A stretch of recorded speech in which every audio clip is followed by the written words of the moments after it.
the Auburn Blitz Podcast, your direct source for all Auburn all the time with Brett Pritchard, Faith Richardson, and Randy Lee.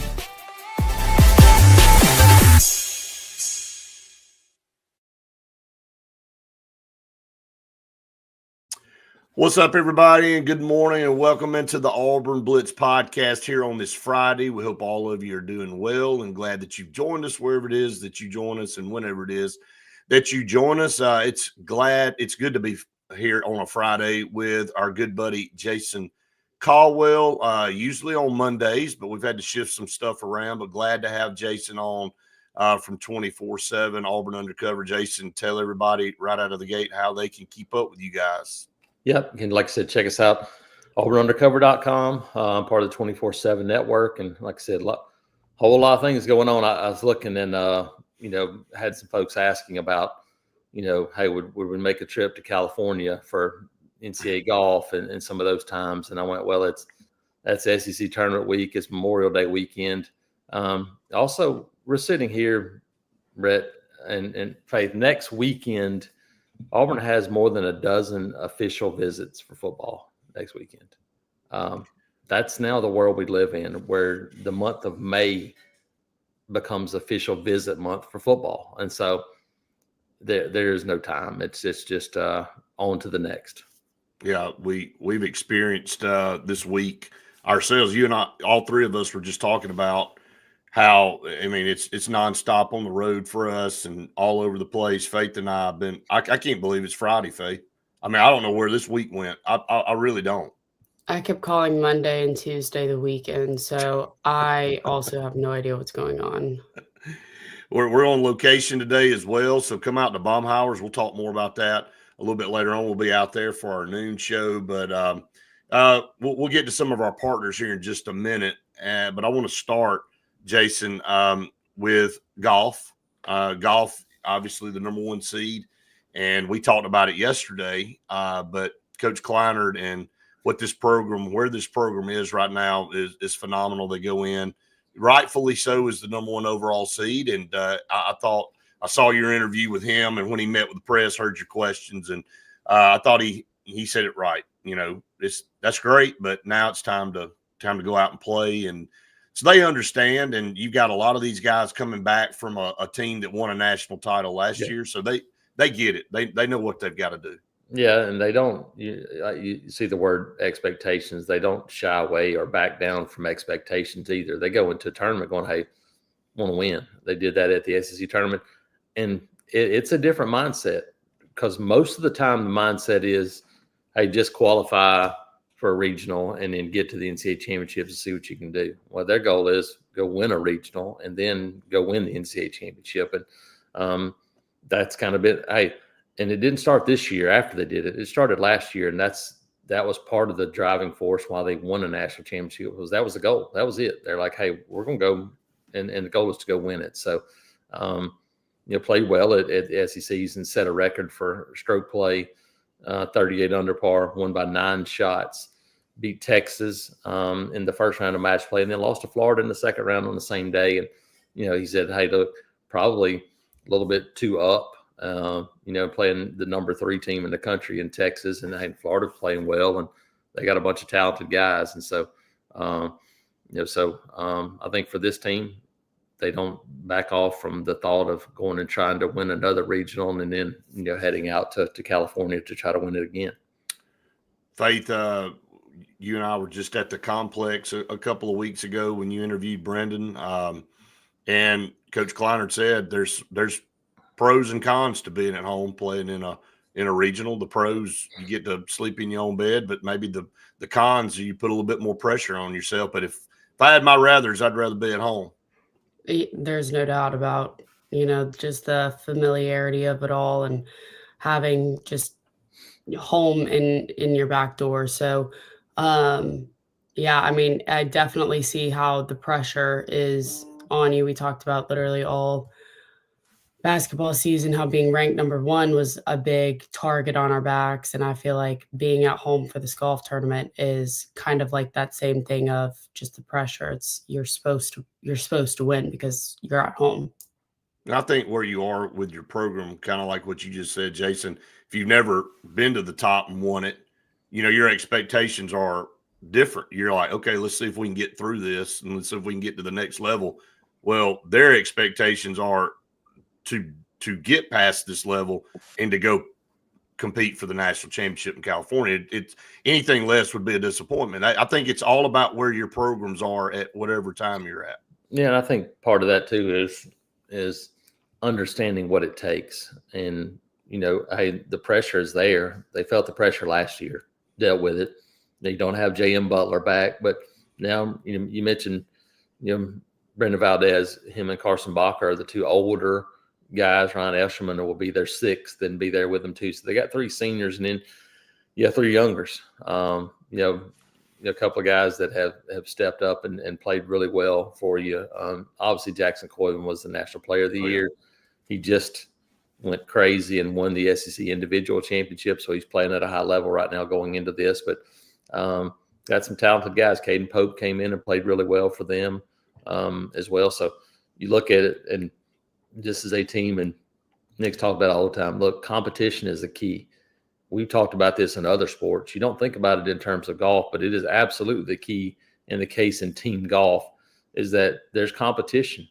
These guys had to compete and have had to compete all year to stay and to stay in that top five. And it's one of the reasons why you continue to get better. You think about it in terms of football and basketball to an extent, but even basketball, it doesn't show up as much because you don't have as many. But football, you think about it. You think about competing with your own teammate to try to get in a playing rotation. Well, that's the case with this golf team and this golf program right now, and it's paid big dividends. Coach Kleinert, Faith, I think Auburn's blessed to have such a great person as their leader, and you are a reflection. The team's a reflection of their coach, and you and I talked with him yesterday back and forth, and looking forward to getting him back on the show again soon. But again, he's just a guy that represents Auburn very well and kind of carries the banner for Auburn. Yeah, we love Coach Kleinert. I mean,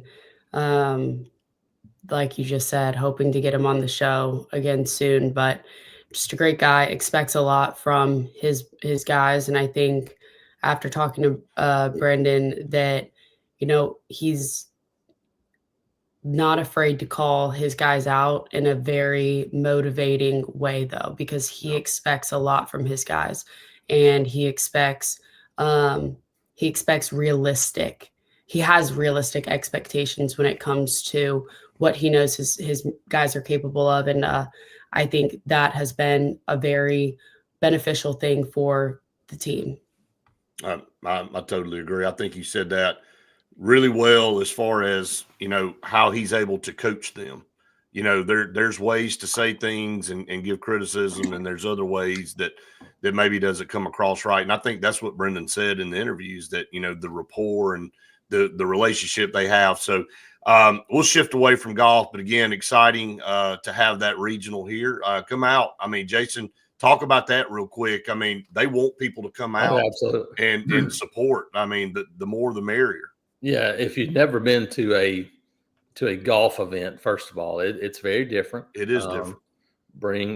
Go to whatever your favorite outdoors place is, and get these little portable stools that you can walk to, and then you put sit, because you'll need it. But like, it is an event where you can walk if you want to. If you said, hey, I normally get my walk in every day, well, skip your walk and just come and do it at the golf course, because you can go follow the groups. But what you'll have is it coming to follow Auburn, for example, you'll have 5 golfers, and there'll be 5 straight groups with an Auburn golfer in there, and then there'll be 2 other teams. And so say it's Auburn, whoever, Texas and Ole Miss, like it was at the SEC championships. You'll have an Auburn golfer, an Ole Miss golfer, and a Texas golfer, and you'll go 1, 2, 3, 4, 5. So you'll have 5 in a row come through. But it's an opportunity, you're right, to go and support, follow them, and see some really good golf. I mean, there'll be people in this regional that you'll see a few years from now on the PGA Tour and will be household names. And so it's fun. I'll enjoy it. I look forward to it. And like I said, if you can hold off going to the gym for a couple of days if you want to come and walk the hills of Auburn University Club. Yep. Yeah. Get those calves nice Yes. and structured and sculpted. Yep. Toned up. Yep. Get those things, or either get cramped up, right? That's one of the two. Yeah, drink a lot of water no matter what. Absolutely. Faith, before we move forward, let's talk about some of our partners. And of course, we're going to start with Cincy Green for air that's cool and clean. Call on Cincy Green. They are the carrier dealers for the state of Alabama and proud supporters of Auburn University and the Auburn Blitz podcast. It's hot, just like we were saying. It's supposed to rain actually these next couple of days. And so that means the humidity is going to be through the roof. And you don't want it going through your roof. And with Cincy Green, they're going to save you thousands of dollars of keeping your house nice and cool with a carrier unit. Get it done. Go get it now. Don't wait until everything breaks down. Scout Program Management, a full construction management firm in Birmingham, Alabama, concentrating on educational projects. They'll take you from start to finish, the pre-construction phase all the way to the finished product. If you got a multi-million-dollar project, you don't want to try to figure out how to do and do all the checks yourself. You hire them, they go in, make sure the contractors do everything up to code, and then they hand you the keys. So call on Scout Program Management for your next consultant job, administration job, whatever it is that you're looking for. They will handle that. And then Bunkers, Faith, talking about you and Jason with your golf skills. Jason, last time he was with us at Bunkers, he was back there showcasing why I didn't know. I don't know why Jason's not on the PGA Tour. I mean, the shots he was hitting back there. Yeah, Jason, you had some really good form. Going out to Bunkers and being able to perfect my form, but I think I'm going to stick to one of the 27 different sports that they have for the golf simulator bays. And like I said, it's going to be a nice, a little bit rainy today and tomorrow. So going inside of Bunkers and being able to practice on the indoor golf simulator bays, because you won't be able to play outside, and just hanging out, having a drink. It's almost graduation, so I know there's going to be a lot of people in town. They've got 50 parking spaces, so you don't even have to worry about parking downtown. No doubt about it. Go check out Bunkers on West Glen. All right, Jason, I put expectations up there, not just for golf and almost every sport right now with Auburn. And let's just go ahead and dive into football. And this is the season that everybody, now that spring's under your belt, now everybody's starting to shift their focus into the summer, and you get pulled right into that hype. Here we go. Everybody's like, yeah, I think we've got a chance. And I know it's everybody's 0-0 right now, but I want to go back and kind of look at the last 4 seasons and the roster. We've all taught this thing to death, but the facts are the facts. The roster hasn't been up to par. Thought Auburn's competed well most of the time. They haven't been able to get over the hump.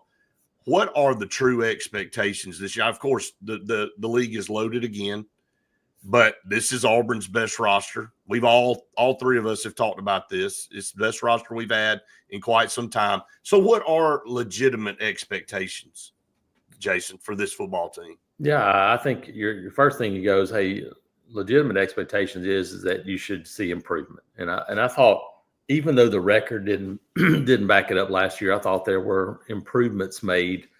Honestly, here's the thing. I think Towns Magoo is going to be a really good kicker. I'm not throwing it on him, but I think if you have Alex McPherson last year, you probably win at least 2 more games and maybe have a shot to win a third. Who knows? And so I thought that was a big deal for last year's team. But you start talking about it, and you're talking about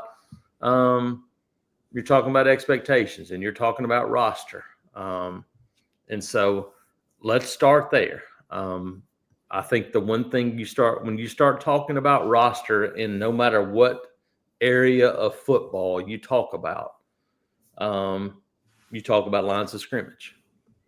And, Derek Brown went in the first round in 2020, and Marlon Davidson went in the second round in 2020 as well. Since 2020, Auburn has not had a lineman on either side of the ball. I mean, Derek Hall's a linebacker. He plays pass rush, does something, haven't had a true lineman on either side of the ball drafted in the first 3 rounds of the NFL draft. That's 21, 22, 23, 24. And now 25. So if you want to talk about expectations, it starts with, I believe, even though the defensive line is going to be younger, I think it's still a more talented group. But I'm going back to the offensive line group because people have talked about offense for years. And I think this is an offensive line that now has a chance to have at least a couple of guys drafted in the NFL off the same team. That's where you have to start when you want to start doing things, is going, hey, get multiple guys drafted off an offensive line and see what happens. And so I think that's the thing. I mean, period. The last offensive lineman drafted period for Auburn was in 2020. Prince Tega Wannego Jr. Auburn has not had an offensive lineman drafted since 2020. And Jack Driscoll was that same year in 2020 as well. So you had 2 guys drafted in 2020. Before that, you got to go back to 2018 and Braden Smith. That's where the expectations start for me, is that I think you have a better offensive line group. And because of that, I think you have a better offense. And I think you point to things, and I think people have pointed to red zone coming off last year. And I'll point to the fact that most every coach is smart enough to win when they have the better player. And I'll go with Steve Sarkisian, because Steve Sarkisian is the guy that when he was at Alabama and for a lot of the year at Texas, they were like, well, that guy's the smartest coach. He's the best play caller in the country. But when they played Georgia, they weren't very good in the red zone, at least, because all of a sudden they didn't have the better players on the field. I think Auburn has a chance to have, and now at least as good of, if not better players on the line of scrimmage on the offensive line. I think that's a huge part of taking the next step as an offense. And to me, so I think about lines of scrimmage. That's where I start. Jason, yesterday we talked about who the most experienced players are on the team, which groups, and the offensive line, they have the most experienced players because a lot of them are all junior, seniors, some 5th years.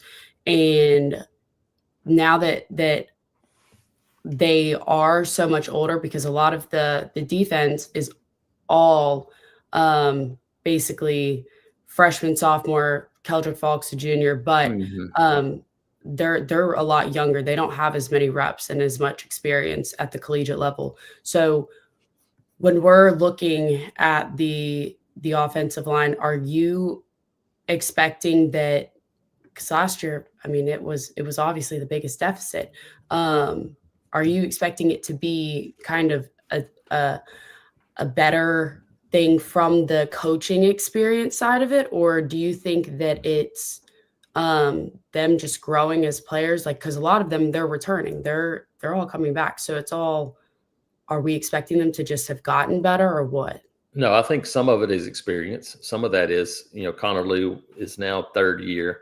But it's 3rd year for them in the same program with the same offensive line coach, but it's also the 2nd year in the same offensive system. That's the other part of this too, is I think is a big deal, is that this is, it's offensive line is not a huge difference, but it is a little different than what they did in year 1. And so I think it's the same system, same coaches, same guys playing, with Connor Lew at center, Jeremiah Wright at right guard, Dylan Wade at left guard. And remember, Dylan Wade had to go back to tackle last year because they had to. Now you get to settle in, and then you add Xavier Chaplin, Mason Murphy. You still got 2 tall outside as well at tackle. It's the most experienced position on this team, and there's nowhere more important to have that experience than on the offensive line. And so I think that's a big deal in terms of just playing. Now they have to play together, but even though Xavier Chaplin wasn't out there for the contact part of spring, he was out there. But Mason Murphy's a guy that's talented. So, I think the experience factor just in general, having those guys that have played a lot of football, is such a big deal on the offensive line.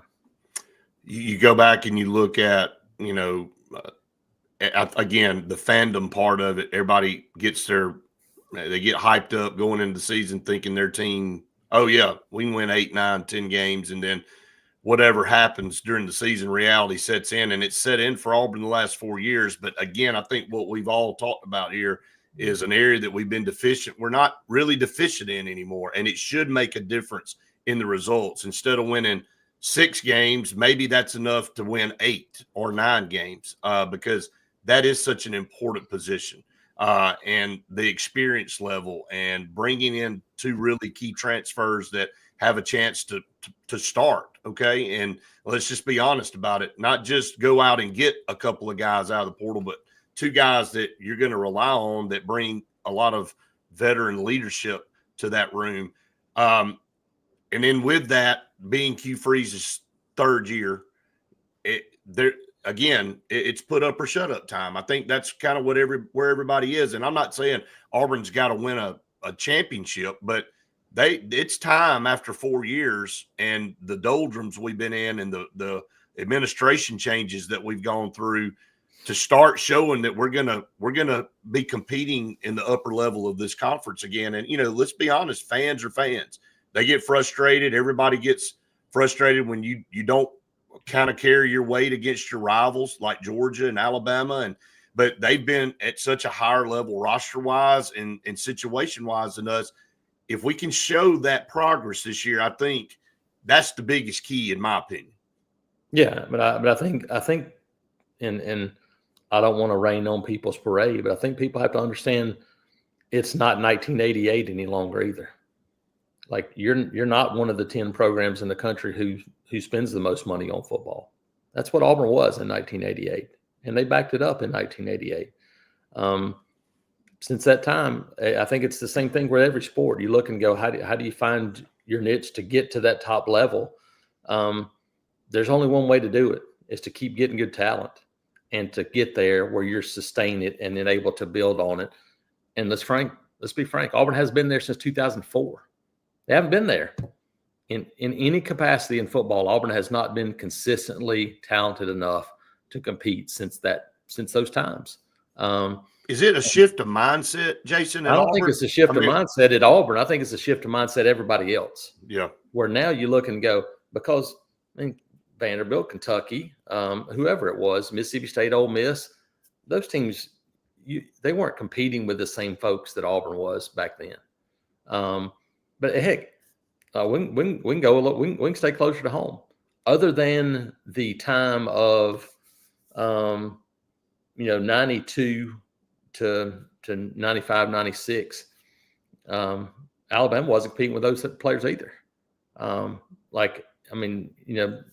Tuberville had a huge run at Auburn and beat Alabama a bunch. But the Alabama teams he beat weren't Nick Saban Alabama teams. It wasn't the same thing. All of a sudden you look up and you go, man, it's never been more difficult in history. Gus Malzahn dealt with it at the end. Then you had the Harsin years, and now it's never been more difficult at Auburn to get to that top level than it is right now. And that's why everybody wants to win. I've been following Auburn football my entire life. Everybody wants to win, and you want to go win big. But you better be careful about going, well, if we don't win big this year, it's over with. Start over. Because you can wind up being Nebraska. You can wind up being irrelevant in a hurry by going, well, that's it. It's over with. Move on. Better be careful, because right now the talent level is trending that way. It's still not where it needs to be, in my opinion, because, as Faith mentioned, because your entire defense is going to be freshmen, sophomores, except for 3 or 4 guys and some transfers. You're going to be really young still on that side of the ball. You got new quarterbacks because you had to have new quarterbacks. But I think you're closer now than you've been since 2017, in my opinion. And people remember that team going, that was a really good team. Really good team that lost 4 games. That's how difficult it is. I mean, that team beat Georgia and beat Alabama at home and still lost 4 games. So you got to continue to build rosters, continue to build talent. And once you get there, then you got to keep doing those things to try to stay there. That's what Auburn hasn't done. You don't have to stay there and win 12 games a year, but you got to stay there. You mentioned 8 or 9. Right now, that's all it takes. You get to 9 games, you might be in the playoff. That's right. And you can do that. but you can't do it by going, well, boom, if you don't win 9 games this year, then you just pull the plug and start over. Well, if you do that, then it may take you 15 years to get back because, people go, well, you're spending money. Well, so is everybody else. And so it doesn't matter what you do now. You have to continue to grind, build roster, and continue to move forward. And that's never going to change. NIL, transfer portal, whatever it is, that's still the name of the game, in my opinion. Where do you see this team, and this is, for both of y'all, where do you see this team after summer going into the first game when it comes to, I guess, just the preparedness and also confidence, I think? Yeah, I think it's going to be a pretty confident roster. I think they feel like they've improved, and there's nothing more important than believing that you're now talented enough to win. I think this team probably felt like they were talented enough to win, but I think deep down they knew they had some serious holes that they had to fill. And so you start looking at it now and going, look, offensively, where are your best players? And I think it's offensive line and wide receivers are your best players. And so I think because of that, you'll see more wide receivers on the field than you've seen for most Auburn teams. I still think you'll run the ball, but I don't think you're going to see – just think about it, and it's no knock on those guys because I think they're all good players. But 2 years ago, Auburn was playing 2 and 3 tight ends almost every down because they had to, because the wide receivers weren't good enough to go win. So they're having to play a bunch of tight ends. And now you're going, okay, you can now go play Eric Singleton and Cam Coleman and Malcolm Simmons and maybe Perry Thompson or whoever else and play 4 and force the defense to go, okay, how are we going to deal with that? Well, we either play, man on 3 and double 1, but you're still playing man on 3.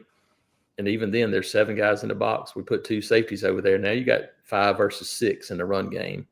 Feel pretty good about that. So I do think this is a team because of that.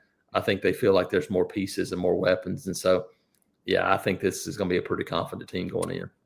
Better talent, more depth gives you better options on the field. And I think you said it last week, Jason.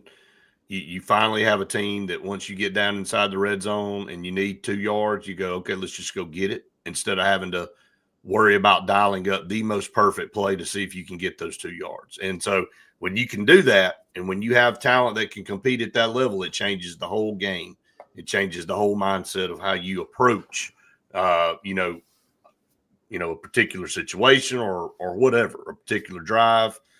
So yeah, I'm with you on that. I think this team going in, although the last 4 years have been losing records, this team has the makeup and the dynamic to go out and be a really good team this year.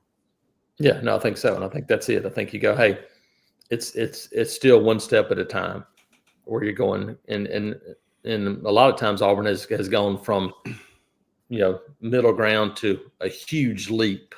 It happened a couple of times. Happened in 92. It happened from 92 to 93, and it happened from 2012 to 2013.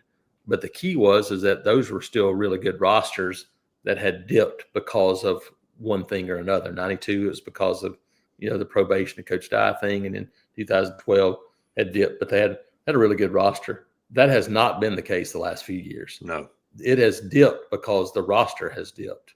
And now you're starting to be able to kind of match up from a talent standpoint for the first time in a while. Jason, before we let you go, you talked about it, official visits coming up this month. You want to hit on some of those that are going to be pretty key coming into Auburn? Yeah, no, got several that will be coming up. And like I said, it starts here in just a couple of weeks when you start talking about these official visits. A couple of guys, that Christian Clemente confirmed yesterday. Landon Duckworth is one of those, a quarterback from Jackson. They'll be coming up here in a couple of weeks for an official visit. But, Vodney Cleveland, the big defensive tackle from Parker, that's another one of those guys. And so there are some guys from outside that are outside the region not necessarily the region, but Auburn focused so much on the state of Alabama last year. Still a really good group of guys in the state, but not as maybe top heavy as it was the last few years. But Bryce Perry Wright is one of those guys that's been there for a while, defensive lineman from Buford, really talented player. And then, Derek Cooper's a guy that's still scheduled to visit right now. He's number 34 player in the country, a guy that can really go and plays running back, but plays a bunch of different positions. Trenton Henderson, pass rusher from Pensacola. These are all top 50, 60 players in the country. So it should be a pretty important weekend for them as these guys now take visits and make decisions well before their senior year start. Yeah, I know Faith and I have been talking to a couple of the top players in the state, Sedarian and Tank, and I know you have as well, Jason. And Benjamin Russell starts their spring practice coming up this coming up week, and so I know you guys will be traveling around, and we will as well. But I think he set a date, Faith, when July the 2nd. Is that right, Faith? The announcement. So commitment day to July 2nd for him. And then what did Tank just pretty much said he's going to narrow his schools down. Yeah, he's going to narrow his schools down. He's he's got places all over the country and a lot of them. But yeah, pretty soon he'll narrow it down. If I had to guess, probably within the next 2-3 weeks. Heading into summer, have it narrowed down list. So yeah, it's going to be a lot of fun, Jason, and trying to figure out, watch what happens over the next couple of months with some of these. Everything's changed. The timetable's just all different now. So it's kind of wild that we talk about this in May. Yeah, it is. But Jason, tell everybody again how they can find you and how they can keep up with you guys at 24/7. Yeah, like I said, check us out, auburnundercover.com, part of the 24/7 network, and find me on Twitter, ITAT Jason, and then all the social medias at Auburn Undercover. You can find them all there. So come check us out. You guys do the best, man. Appreciate all of you guys so much, and we'll catch up with you next week. Thanks. Have a good weekend. All right, you too. Bye, Jason. Jason Caldwell there with Auburn Undercover and 24/7 just does a tremendous job. Love Christian too. Those guys are great. We're glad to work with them unofficially. So we kind of go back and forth with them. So Faith, I want to shift over and talk about some more of our partners real quick, and then we'll look at if we've got some comments rolling in, and then I want to go back to what you and I talked about last night that we want to discuss. But Sure Shot in Alex City. Sure Shot right up to 80 from Auburn. They've got all your firearm apparel and hunting needs. They sell and trade new and used firearms. So calling on Scott, he's personable, awesome, very, very informative, and really just he's going to be able to take care of you. So maybe even tell him that the Auburn Blitz sent you, and he'll hook you up. So 256-329-0080. Absolutely. Drop the name Auburn Blitz when you go in there. Oliver Ross, your party from 20 all the way up to 20,000. There's going to be plenty of work conventions, weddings, sorority and fraternity parties this summer. So calling on Oliver Ross, they are certified and licensed bartenders so that you can focus on your entertainment while they focus on the bartending. Call on Oliver Ross. Absolutely. Check them out on Instagram and Facebook. Got some comments coming in. Justin said he just tuned in. Auburn turning things up with Duckworth. Landon Duckworth, yeah, I mean, we talked about that three-headed monster in Jackson, Faith. We're going to get down there and catch up with all three of those guys. And Landon Duckworth. He'll be at Auburn for May 16th. Right. The 18th for his OV. But yeah, he's a stud. Yeah, and he's got a tremendous receiver to throw to. And of course, Xavier Crowell reclassified from 27 to 26 to be in this class. So, and he's a top 10 player. Three top 10s at Jackson High School this year. Which is crazy. Yeah, good luck. We're excited to get over there for sure. Absolutely. Going to be doing that at some point in time here in the next couple of months. 2 down for you on the top 10 list. So we got 8 to go. 8 more to go. 8 more to go. So we got a lot of work ahead of us. I want to shift over and talk about a little bit more of what we discussed with Jason. War Eagle to you, James. Glad to have you tune in. Same to you, PJ. Glad to be here on a Friday. I go back and I look, and when you look at things in a chart, it just kind of gives you a better picture. When you're talking things up, you're like, well, maybe it wasn't as bad. No, it's as bad as I thought it was, and that's the thing. When I put expectations at the bottom down here, and I thought Jason did a great job of analyzing and explaining why we are where we are, and you can't just snap your fingers and just be back. So when you have bad decisions like Brian Harsin, and when you have Gus Malzahn that clearly didn't know how to recruit on the lines of scrimmage outside of a few good defensive linemen here and there, but offensive lineman recruiting strategy was horrific.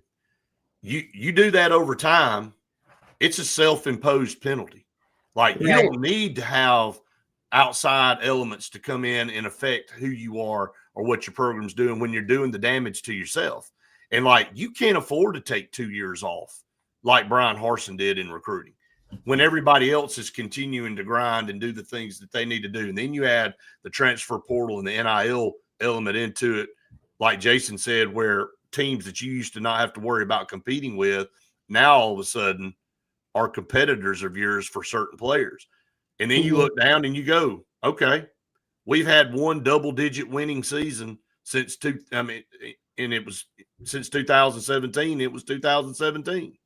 You won 10 games, and then since then it's been 8, 9, and then a slew of mediocrity, 6, 6, 5, 6, and 5. And then when you and I look at Georgia and Alabama, it's one double-digit winning season after another. And from a fan's perspective, that's what they're seeing. Why aren't we doing what they're doing? They had Nick Saban all those years, and they had the most stable and most powerful coach college football. Kirby Smart went over and woke up a sleeping giant. We all knew Georgia for years was underachieving with Mark Richt and everything else. And we knew once they got the right coach over there, watch out. And that's what happened. So here's Auburn sandwiched in the middle of those two, Faith, and not really performing up to par. And then when they kind of take the next step around us, it creates the void that we're sitting in right now. Right. I think we've got to do really well during this official visit time, because I feel like there are potential of, flipping guys. And we talked about it yesterday, how we have been successful in the late flipping for commitments right before they actually sign. So I just think it's going to be a really important summer, and Auburn's going to have to they're going to have to do their big one with this one. But I want to go back and kind of reiterate what I'm saying though. You gotta start winning. There's no doubt that that's the only way that you can prove things. Right. But I think going in this summer and being able to show them, yes, okay, now we're Missouri, show me. That's where I think it all starts with this, and then it's going to go into winning. And like Jason said, it's our deficit last year is now a more experienced and tight-knit group that I think can be more successful. And I think just with that, it's not a little thing, but just that one thing I feel like is going to really transform the whole team itself. And so, and again, we've said this so many times, but the first 6 games, to me, I think are the most crucial. 100%. I was at Auburn in 97 and 98. We went on the road to Virginia in 97. We won that game. It spearheaded us to move on to play for an SEC championship.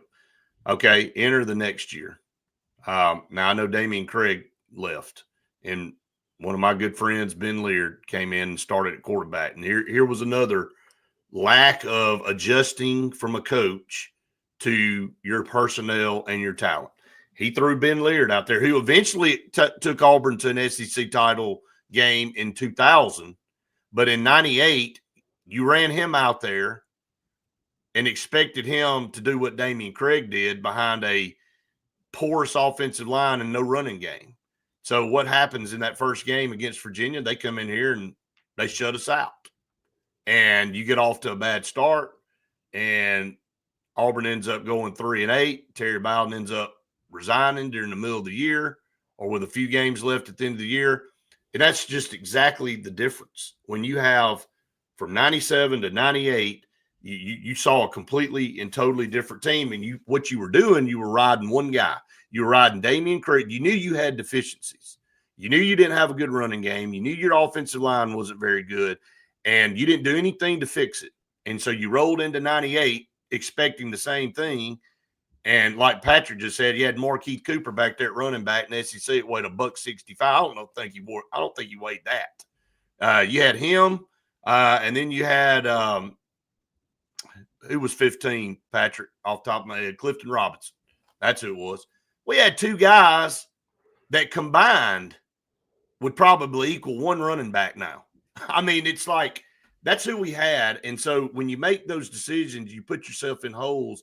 But were some of those guys, fifth and sixth years because they stayed in college for so long? Yes. And Clifton Robinson actually even went over and walked onto the basketball team. Times were different back then, Faith. You can't even make up some of the stuff that we saw and went through back in those days. But my point is that you can quickly get yourself in a bind when you're not in tune with your personnel and what you have. And I think moving forward, we see this roster now, and we've all talked about it. We finally are in a position where we got guys that we can go up against most all of these teams, and we're going to save some of this for lunch, okay, at Baumhauer's. I want to talk about go game by game and just get your opinion. I'll tell you what we're going to do later, so you have to tune in, everybody, at lunch. We're going to do something with the schedule. But I just think when you look at it from a standpoint, it all starts with players, but then the coaching has to match what you're doing. And I know there's been some times, and the reason maybe Coach Freeze is on hot seat list is because we've laid some eggs. Even though we haven't had the roster where we need to be, we were better than some of the teams that we lost to, and it's caused some angst with our fan base. They go, okay, I get it. I get it. We're not really at the top of the conference, but why did we lose to La Monroe? Why did we lose to this team? Why did we lose to this team? So, again, it's put up or shut up time. So, all right, so some comments coming in. I agree with Jason. Better be careful with expectations just year 3, like it or not. Auburn is building, especially at skill positions. And I agree. I mean, you got to temper expectations, but you've got to show improvement. I don't think you can keep rolling out, 5 and 6 win teams and expect to continue to get this talent like we've been getting. We've been an outlier, Faith. We talked about that yesterday. We've been able to recruit good players. No. We can't expect to not be winning when, number one, all of our money is going to the football team. And there's a lot of money going there, but also the guys that, that we're getting, they're not going to stay with the freedom that they have with the transfer portal and stuff. They're not going to stay. And right now we've got a stacked roster, a deep roster, and deeper than we've had. Yes. Deeper. Yep. And they're not going to stay if we're not going to start winning some games. And the same thing with recruiting. Results. But just like Jason said, if we don't start winning now, what is it going to be, a 15, 16 years down the road where we're just in a hole in the ground where Auburn is just the biggest joke in football? Yeah, you can't scrap. You can't scrap everything. I think that's what people have to understand. But at the same time, you've got to manage. You've got to be able to manage and understand what you want your program to be. And you don't want to make a snapshot decision and go, okay, we just wipe everything out, because like you just said, with the freedom that players have with the transfer portal and NIL, you know, if you make a massive change, then they're going to have a lot of guys go, well, that all my relationships here are gone. I'm leaving. Okay. So there's just a lot of different things that you gotta manage now. It is so much more difficult. And like he said, it's not 1988 anymore. You know, you got more programs putting more money in. It's not you being one of the top 10 up there concentrating and putting all your money into one sport. You know, we've gotten better in a lot of other sports too. People have to understand that. You know, our basketball program, when I was in school and when everybody else is watching this and grew up in the 80s and in the 90s and early 2000s, knows that our basketball team, all basketball was a time filler to get back to spring football. I mean, that's what it was. You didn't have any expectations. You didn't go into that season thinking you were even going to make the NCAA tournament. You know, it's just changed. The mentality's changed. And so now you have to do the best. But yes, we got to win some games. And we have been able to recruit to a high level without winning a lot of games. My point is, I don't know how much longer you can continue to convince great players, top 50, top 100 players in the country, to come to you if you don't start showing some results on the field. So we'll talk more about that at lunchtime. Faith, I think that's a good topic that we can go down the schedule and kind of see where we think this thing's going to land. All of it is giving me just. You look so. You're over there going. I mean, disgusted. It can be disgusting. We all need to see results, but at the same time, like he said the only reason he watched Auburn basketball was to watch Lance Weems. Like, yeah, I mean, we remember going to games like I can tell so many stories. I'm not going to get into all of it, but it was such. To think about what Auburn basketball is now to back then, it's just like two universes. It's a completely different universe.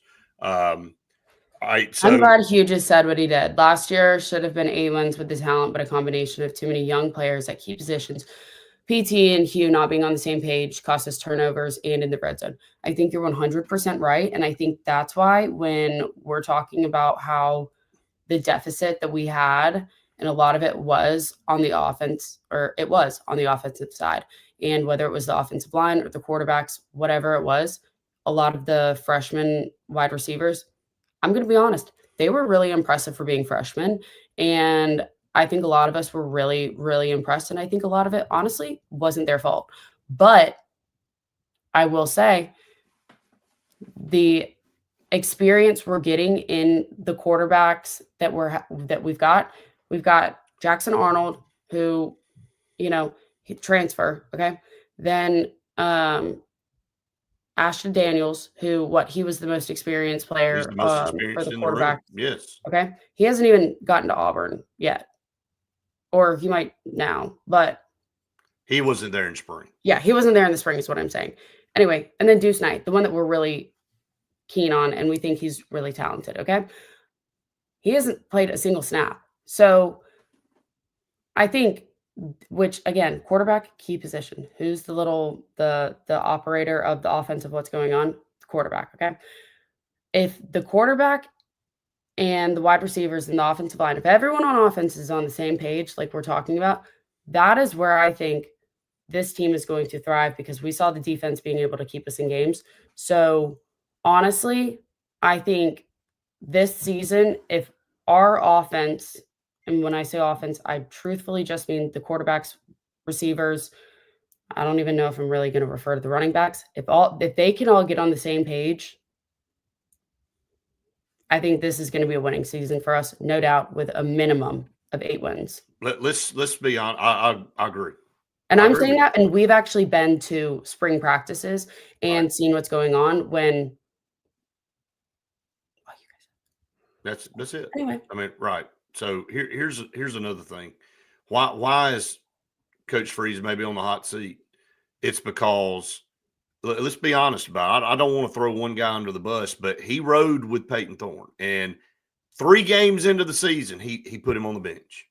And everybody wondered, why aren't we going out in the portal and trying to get – we're talking about money and all that. And everybody's like, well, everybody else spending money. But we knew that a quarterback, even last year, with the wide receiver class that came in, even though they were young, and probably the most experienced running back in the league in Jarquez Hunter, if you had somebody that could really add a dynamic element at quarterback, was probably have been the difference in 3 to 4 ball games last year. And I've gone through this a billion times, and I'm not going to do it again. But there were by game 3, he'd put him on the bench. And now all of a sudden it's like, well, Hank Brown comes in, and it's like, well, then he plays a half against Arkansas, and then he doesn't play well, and then the second he turns over the ball, he's getting subbed out, which means when Holden Geriner is going in and he knows, oh my gosh, if I make a mistake, I'm going to get my butt subbed out. What kind of pressure does that put on somebody? He pushed all the chips to the table with Peyton Thorne, and three games in, he was on the bench, which started the unraveling process for the season, in my opinion. And that's where the frustration built with the fans. So again, trust our coaches, like seriously, at this point, after what we've seen at practice and stuff like that. Yeah. I trust the coaches wholeheartedly, and from what we've seen, they've done a great job recruiting, and they've done a great job with the dynamic of both the offense and the defense here. So I trust Hugh. I trust, his staff. That's all I'm going to say. I trust him too. I just think he made a mistake last year. And I think so too. And that just is what it is. And he knows that now. And maybe he really was bought in. And I don't think he wants to run somebody out there that he doesn't believe in 100%. Right. He believed in him. It didn't work out. So now you went out and got Jackson Arnold, and you've got one of the best freshmen in the country. So you've got to make a decision on what you want to do here going into the season, because the quarterback position, we talk about all this other stuff. We all know the quarterback position is the most crucial position in any sport, right? They drive the bus to where the bus is going to go.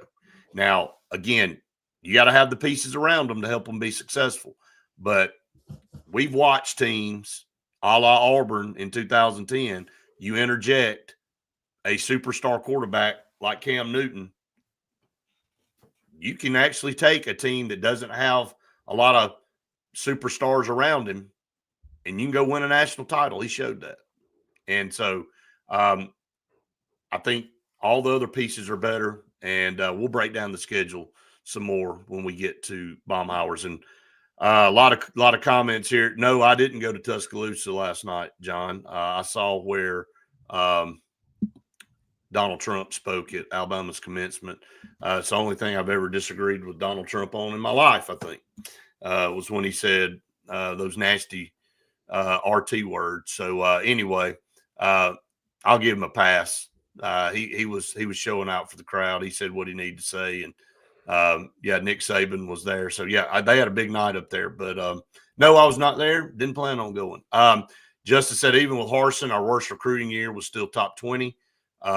Problem is that's the lower 4th or 5th in the SEC. Yep. I mean, if you're not in the top 10 in recruiting in this conference, you probably you can be like 8th or 9th nationally in recruiting in the top 10 and be like 5th in the SEC. That's how crazy competitive this league is. So Hugh said Peyton Thorne was fool's gold in his opinion.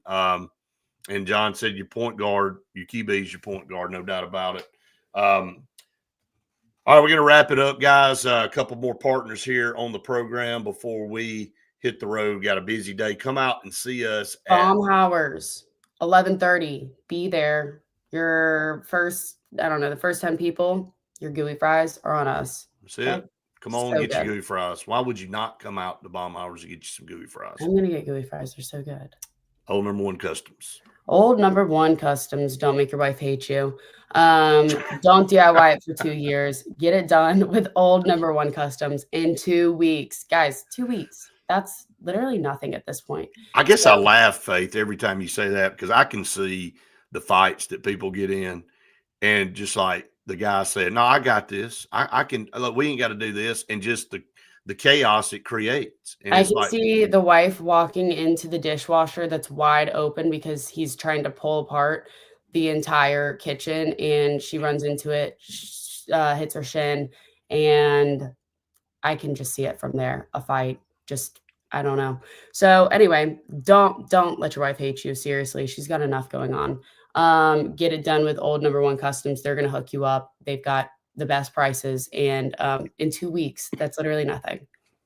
yeah, call them 334-752-6162 and JFA Blue Plumbing.